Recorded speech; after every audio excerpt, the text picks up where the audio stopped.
जो हम लगातार चुनाव में भी उठा रहे थे कि साहब ये संविधान बदल देंगे, तो देखिए शुरुआत तो ऐसे ही होती है, बैकडोर से संविधान बदलना शुरू कर दिया है।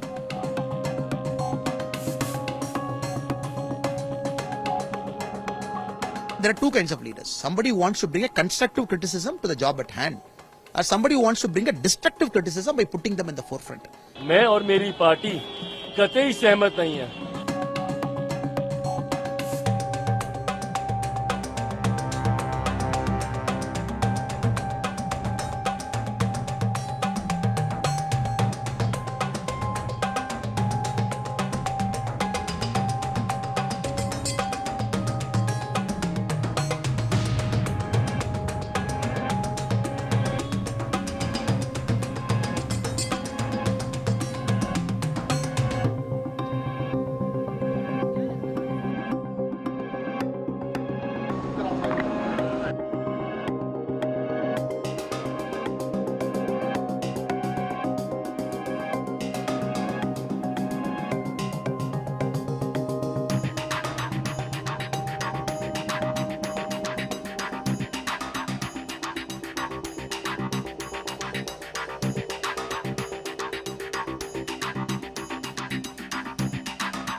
हमने बड़ा स्पष्ट तौर पे पहले भी इस पर अपना विरोध दर्ज किया था कि जो संविधान सम्मत आरक्षण है सरकारी नौकरियों में, यूपीएससी आप देते हैं तो पूरा एक आरक्षण की एक सुविधाएं हैं एससी, एसटी, ओबीसी सबके लिए, तो वो सुविधाएं आप नकार के लैटरल एंट्री या डायरेक्ट एंट्री कर रहे हैं, पिछले दरवाजे से आप एक तरह से आरक्षण को ख़त्म कर रहे हैं और संविधान के साथ खिलवाड़ कर रहे हैं। तो जो राहुल गांधी लगातार कहते आए हैं कि 90 सचिवों में से सिर्फ 3 ओबीसी हैं या रिजर्व कैटेगरी के हैं, तो उनकी बात सही थी।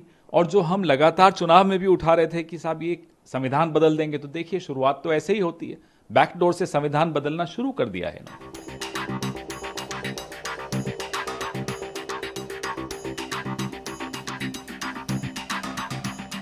Rahul Gandhi ji has suddenly woken up and he has come in with one more radical proposal.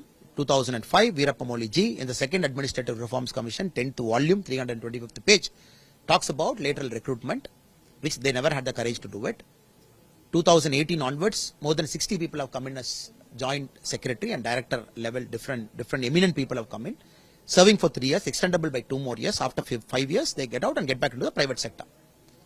Now, if you look at the data, 2004 to 2013, in the Congress period, the number of civil servants recruited, all India service, Group A, Group B, all services combined, 3,517. If you look at 10 years of NDA, 2014 to 23, it is 3,929. The recruitment is also more, lateral recruitment is also happening. EWS quota bought in, along with OBC, SC and ST, quota system maintained, and every single thing is happening. He has got a problem. Now, it's very, very unfortunate when you look at all the models of democratic governance across the world. Somebody did not take civil service, for example, you are somebody, very eminent as a journalist. You want to serve information broadcasting ministry as a joint director or as someone else. The government is giving you a chance at the age of 30, 35, 40, provided you have put 15 years of service in a professional field. Then you have every right to come and serve the government of India. So Rahul Gandhi wants to stop all this and say that, oh, you missed a government service selection because age is a problem. You missed that age, after that you can't take an exam. At 45 you want to serve, is giving an opportunity to them a sin. If Rahul Gandhi ji thinks it's a sin, I sadly mistaken. Now he can call himself a perpetual youth leader, but he cannot take civil service exam. Can Rahul Gandhi ji take a civil service exam at 21? He cannot take. because he has crossed his age limit. Now, for a common man, if he thinks he still wants to serve the government of India, it's a beautiful opportunity, which is a working model, successfully happening, beautiful integration happening at that level. At the same time, the entry level of civil service is happening, no problem there. 150 IPS, 180 IAS, 5560 Indian Foreign Service, IRS, Customs, Central Excise, multiple services in railways, defense, DANIPS. When it is beautifully happening in the system, what is his problem? He has got a problem with Agnipath. Now he has got a problem with civil service. Now there are two kinds of leaders. Somebody who wants to bring a constructive criticism to the job at hand, or somebody who wants to bring a destructive criticism by putting them in the forefront. Now unfortunately, Rahul Gandhi ji is belonging to the second category, which is very unfortunate and uncalled for as an opposition leader.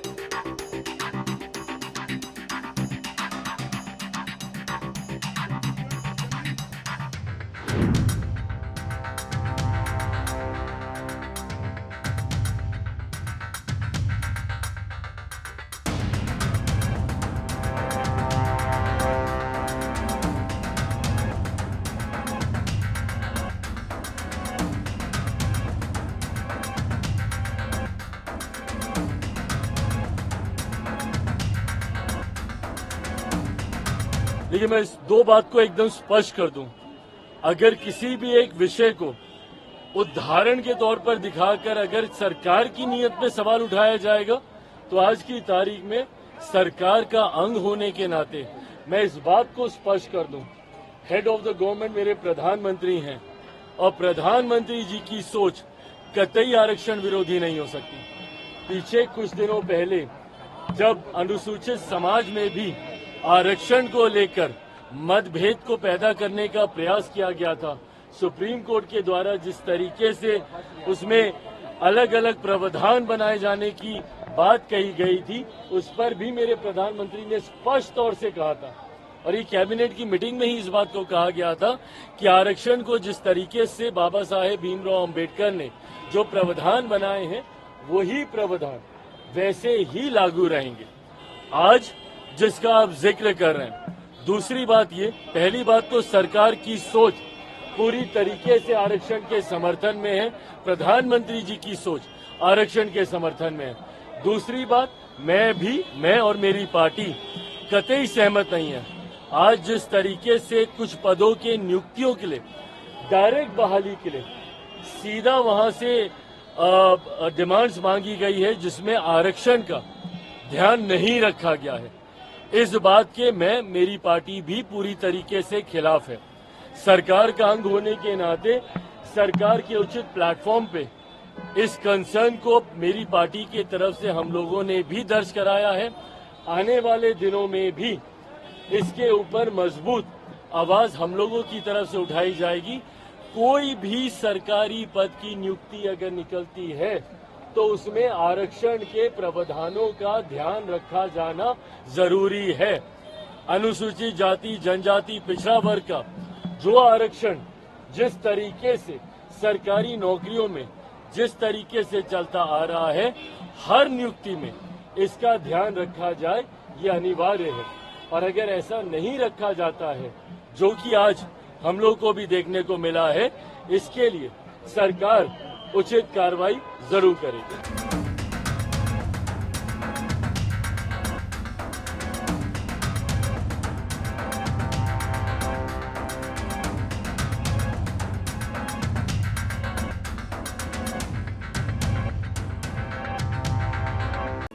If you like this video, then like, share and subscribe to ET Now.